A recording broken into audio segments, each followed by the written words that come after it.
Kejadian yang gue mau ceritain ini tuh terjadi pada tahun 2000-an. Ada seorang anak remaja yatim piatu, namanya kita sebut aja Tina.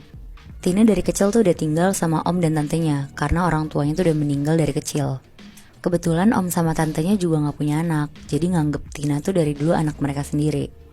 Sampai akhirnya di tahun 2001, om sama tantenya tuh mutusin buat buka panti asuhan, buat ngebantu anak-anak yang terlantar di sekitar rumah mereka.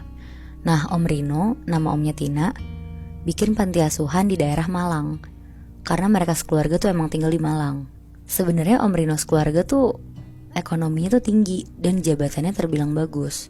Pokoknya bisa terbilang berkuasa lah di daerah Malang.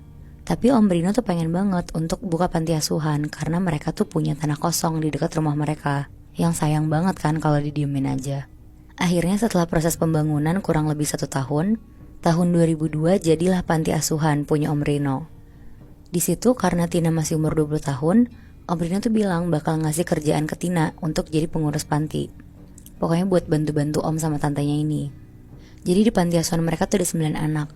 Isinya 1 anak SMP, 1 anak SMA, dan 7 anak seumuran kelas 1 sampai 6 SD. Om Rino tuh seneng banget karena bisa ngebantu mereka semua buat tetap sekolah.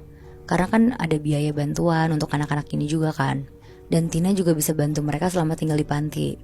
Tapi takdir tuh berkata lain. Beberapa bulan kemudian Tina keterima kuliah di Jakarta.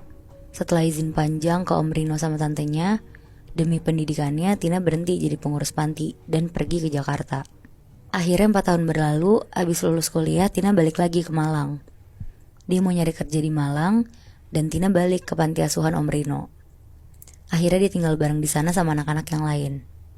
Tina seneng banget karena 4 tahun dia ninggalin panti ini tuh gak ada perubahan sama sekali.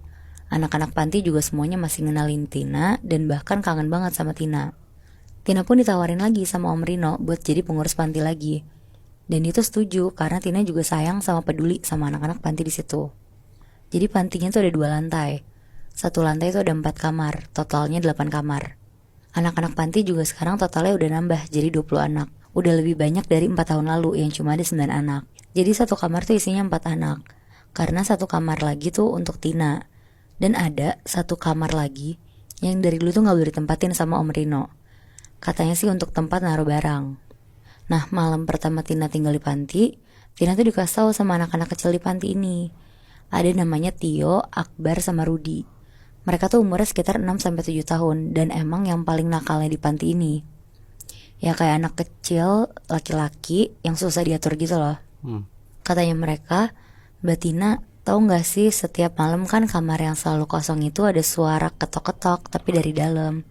Ya namanya ditakut-takutin sama anak kecil, Tina gak terlalu respon dong. Dia cuma bilang, ada-ada aja sih kalian. Terus Tina lanjut tidur ke kamarnya. Dia ganti baju, dia mau tidur. Nah kebetulan kamarnya Tina tuh sebelahan sama kamar kosong ini.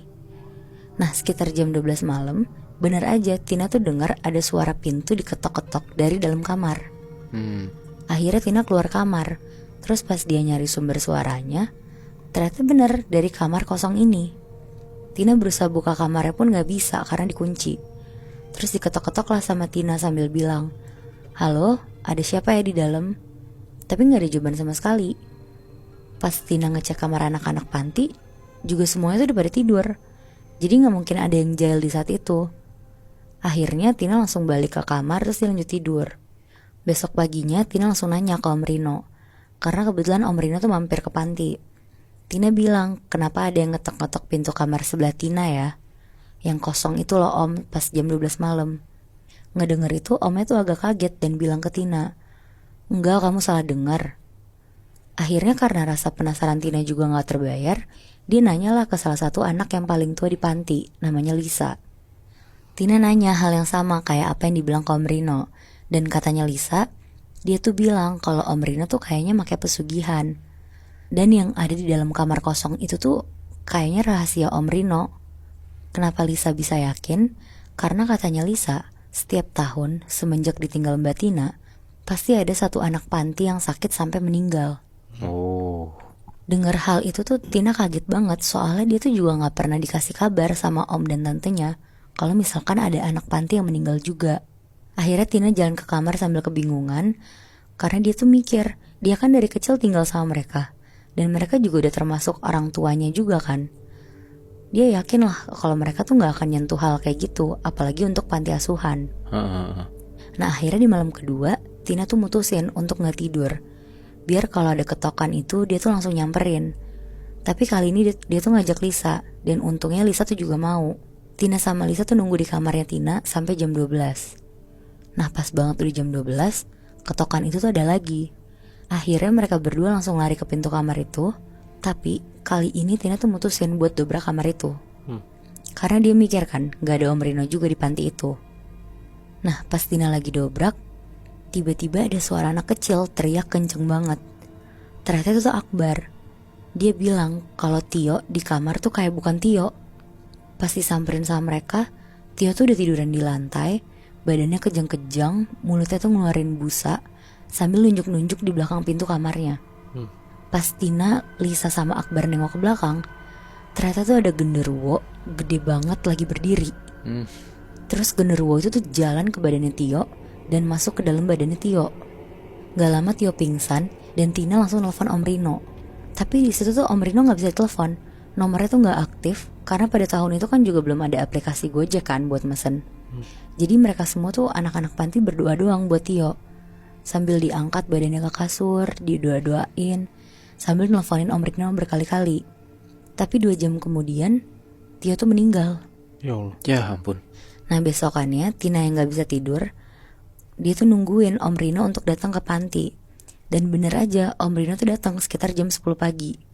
Tina bilang kalau Tio tuh udah gak ada. Tapi tanpa kaget atau apa, Om Rino tuh kayak udah nyiapin pemakaman di halaman belakang panti Moibi. Om Rino tuh juga udah datang sama Ustadz di situ untuk bantuin makamin Tio.